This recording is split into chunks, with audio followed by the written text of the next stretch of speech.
Explaining New Zealand's energy system doesn't have to be complicated. We are on the lookout for experts who can explain energy as simple as possible. This is Energy 101.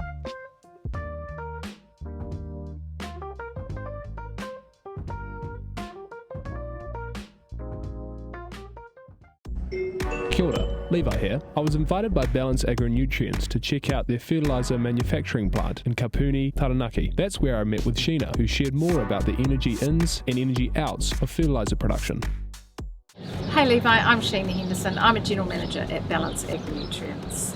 Fertiliser essentially is about replacing nutrients. So in New Zealand we've got this beautiful land and we grow lots of great stuff, whether it's protein or crops, and that is taken away. What fertiliser does is it replaces those nutrients.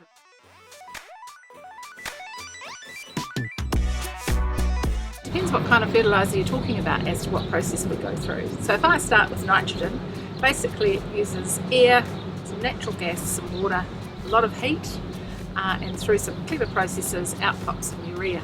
And that urea can be coated and used on farm. With respect to superphosphate, that's made from rock, phosphate rock, mixed with sulfuric acid. And that's an interesting process because unlike nitrogen that's energy intensive, we actually make energy in superphosphate production and we put that back on the grid.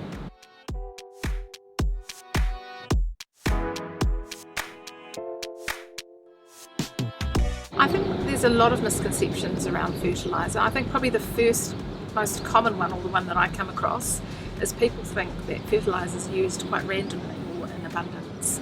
And the reality is that for most farmers, fertiliser is a very big component of their cost structure. Yep, it gives them return on investment, but it costs a lot of money to put it on. So they're very careful about where they put that on.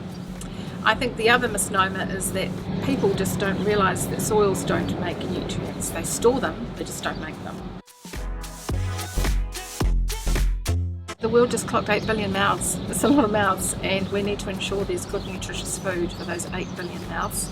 So fertiliser is becoming increasingly important. We're seeing countries, I guess, wake up to food security for the first time in a generation. To learn more about Balance's goal of reducing 90% of their manufacturing emissions, check out the Balance Conundrum on their website. Links in the description.